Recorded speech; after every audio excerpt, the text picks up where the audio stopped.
Hi, my name is Banu Baykal. I am a weekly content creator for professionals who want to develop themselves 1% each day. Today's topic is energy management versus time management. I am a mother of twins who are 11-year-old, a wife, a new puppy mom, which requires a complete different video on how to train them, a full-time working professional who would travel a lot before Corona times, and a person who does her home cleaning and cooking by herself. Let's see what else. I have this YouTube channel and I have a blog as well. And in these days, I moved the house. I talked about it quite a bit in earlier videos, so I'm quite busy decorating as well. And you get the picture. You get the picture. My plate is full. Everybody's plate is full. I think you'll agree with me if I say time is our most precious resource. And if you ask me, there's nothing more important than time for me. And in this video today, I want to talk about how can you find time for your own needs and wants and, to do whatever you want to do. In another video that I talked about how to create healthy habits for yourself. And I briefly touched on the topic of managing energy versus time. Please watch it if you haven't already. I believe it will be quite helpful if you can watch it, and I will put all the links down below. So very briefly, if you haven't watched it, I explain how I separate three things: being tired physically, being tired mentally, and feeling overwhelmed, and how important it is to be able to manage these three states, how much it will give you control back to yourself.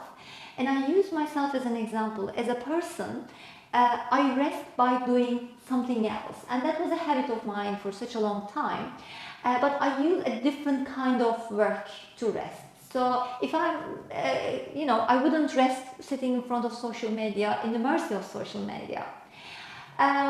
What I mean is, if I'm mentally tired, it means maybe I'm sitting in front of my laptop for such a long time, and this is perfect time, requires another activity that requires a physical activity, but not so much a brain, tiredness.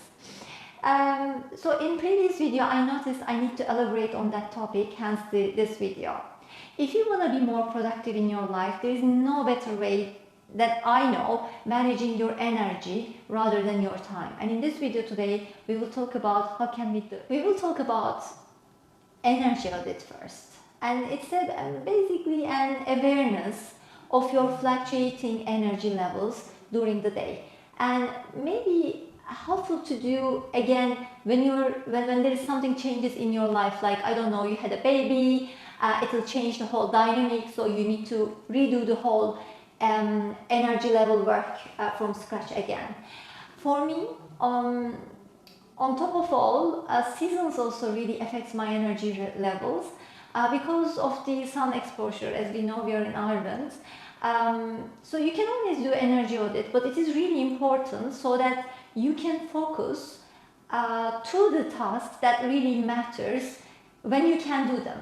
Imagine a scenario: you started your day and you have done a task list, and the ones we always do, 8 a.m. this, 9 a.m. this, so on.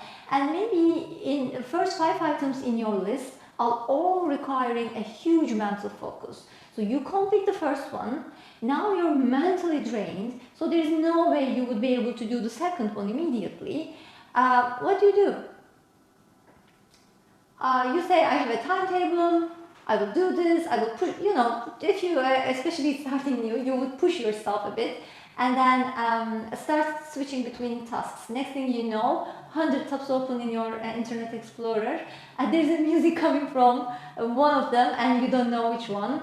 You have no idea what were you doing, and you start surfing between websites and no idea how much time you actually lost and what the hell you actually started to do to begin with. You feel not only overwhelmed but also really guilty because of the tasks that you list and the time left and you couldn't finish them.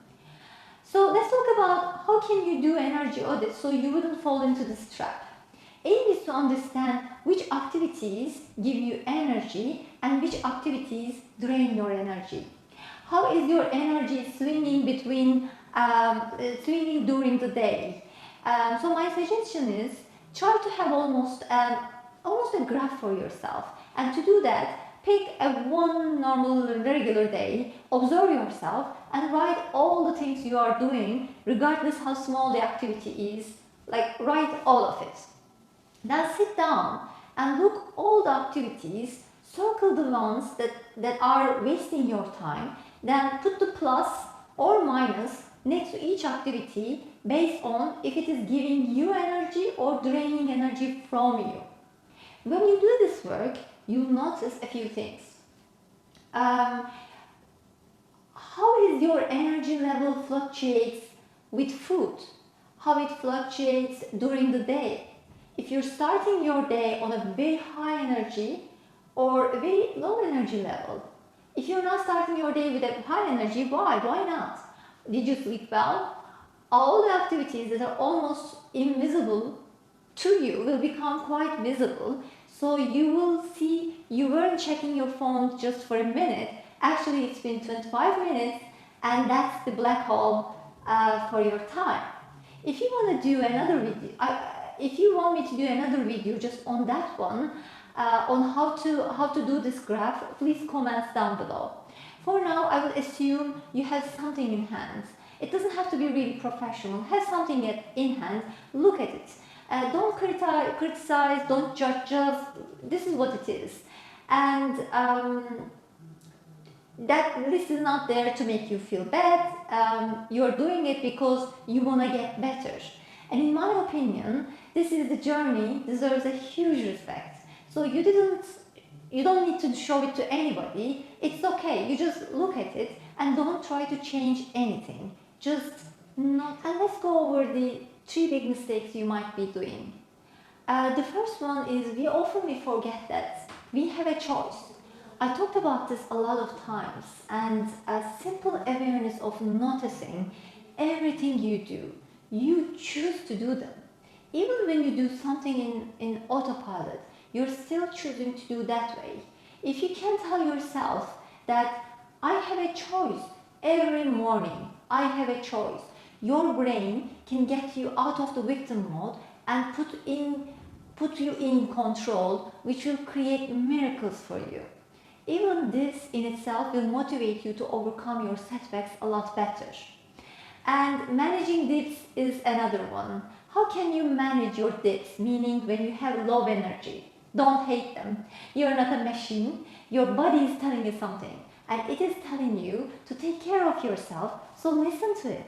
I wake up around 6:30. I don't want to overwhelm you with my whole day, but I know after I eat my lunch, my energy dips like I crash.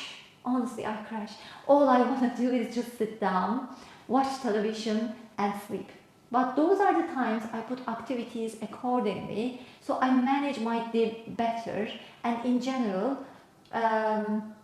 I actually put a lot of self-care items in those slots. And to be honest with you, I find the traditional self-care advice is very stressful. Like you need to meditate, journal. It's a full list. It doesn't work for me. So if it is same for you, don't stress yourself with the traditionally what you hear as self-care. Try to do things that will give you joy and just do them. Aim is not to show off with everything you're doing. Aim is to gain energy back. So like after lunch, I call my mom, my sister, we have a chat over a coffee. I haven't seen them because of Corona for a year in person. So with a coffee, that makes me back to my feet again. Or a walk works really good for me. If I need to do a shower, to have a shower, it's a really good time for me as well. So it doesn't have to be really complicated or fancy. It's just whatever works for you. And for example, at about 4, I make another dips. And it's very classic for me. I actually sleep for 20 minutes, and it gives me actually my rest of my day back. Like it helps me so much. So, I go to sleep around 12 a.m. at night. So that's really helpful.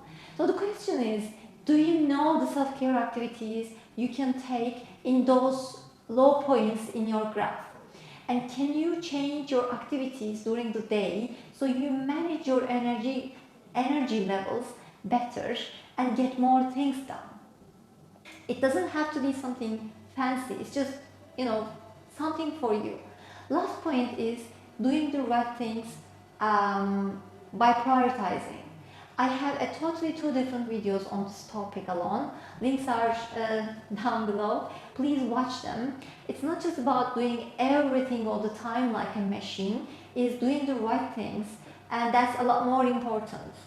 Please know, when you say yes to something, you're actually saying no to other things. So it's not about taking a list. It's making sure if the item should be in your list at all. If you watch this video so far, you can use this video as a reference point. Chances are you're here for a reason, and that's why you need to do something. Take this clue. Don't wait. Just act on it. List activities that you feel that you're doing. It's a really good start point. And what do you have to lose if you list all the activities that you're doing over a day and do a very small activity around what are the things that shouldn't be in that list, what are the things should be in that list, and how is your energy fluctuating during the day, so which activities can work in what place a lot better. I hope this video was helpful. If it is, please share and give me a thumbs up. It gives me a great energy to do another video just like this one. Thank you so much for watching. Bye bye.